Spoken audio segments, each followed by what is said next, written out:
Literally just drove to my parents' house to meet with my sisters, and now I have to go all the way back to my house because I opened the email that I was supposed to send everyone and I forgot to send it. Haha! Frick! Frick! You know, had to grab another white strip before I came back to do the meeting, so y'all know I'm gonna be bleaching my teeth while we're talking. I'm in shock. I'm in shock. I sent the wrong email! Ah! Driving back for a third time to go send the right one! Yeah, so hire me for your office desk job. Clearly I'm great at completing simple, mind-numbing tasks. I don't exist in the real world. I was just born to think and write music. That's all I'm good at. And bleach my teeth. I made a stupid mistake 2 times in a row, but guess what? We're all screwing up in our own ways.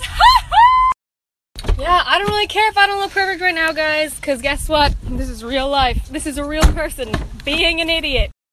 On the other hand, I'm ready to tie an anchor to this laptop and throw it into the ocean.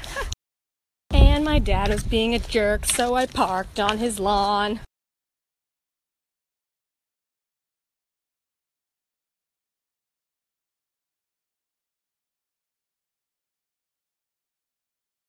Oh my gosh, Uncle Tom!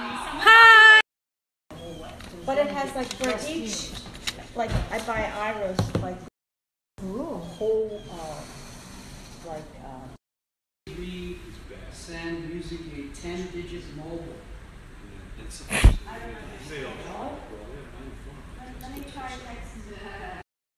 On Christmas, I spent the night at my parents' house and I was super tired, so I took my eyelashes off and left them on the floor. And then I called Amy in a panic and she rescued them and left them on the bookcase for me.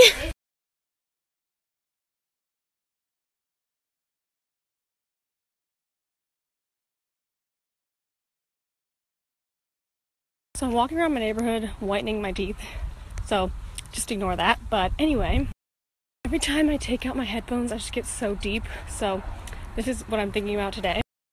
I'm just realizing that it's one thing to know about someone, it's another thing to know someone. I think this is what the difference is.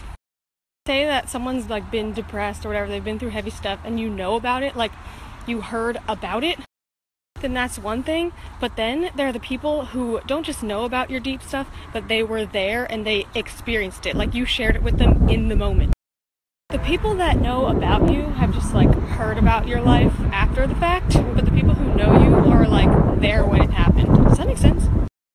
I just realized that there's so many people that know about me and have like heard about stuff I've been through, but there's very few people that actually know me. Like I have a couple really close friends that I actually tell them about stuff in the moment when it's happening, and I feel like they have actually seen my soul. And there's a whole host of other people that like I feel connected to because I've told them my stories, but they weren't there when it was happening. I didn't have a vulnerable moment of like crying in front of them. It's just not the same.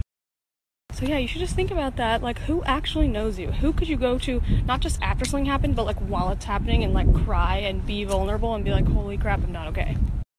Oh my gosh, these little kids are just lying on their lawn and I hear, Merry Christmas. They're like, we're waiting for our uncle. It was so cute. You know what? It totally applies to dating too. Like, you can tell someone everything that you've ever been through, but when someone actually knows you, it's just when like you go through something and you share it with them in the moment. Like, you might be like, oh my gosh, this guy I'm dating doesn't know my favorite color, but that actually doesn't matter at all. I mean, it's not a bad thing if they know all your little details, but the main thing is, like, can you be emotional with that person? Can you, like, be your real self? That's all that's important. My lighthearted Christmas Eve meditation walk was about all the ways that I changed myself to make people happy and how I'm not really being myself. I got a really good song out of that, not gonna lie. I love how it turned out. I highly recommend just taking your headphones out and letting your mind wander. You see all these pretty houses and it's just like, wow, it probably would be so fun to go inside and like be a part of that. And you realize it's just another group of humans and they have their own individual issues and they probably fight a lot, and there's plenty of tension in every house, really, if you think about it. The only group of people that would really make you happy is the ones that know you. If you actually walked into that house that you're like romanticizing, it'd be super awkward because it's a bunch of strangers.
Okay, I'm over it. I'm over it. Are we done with this yet? I'm over it.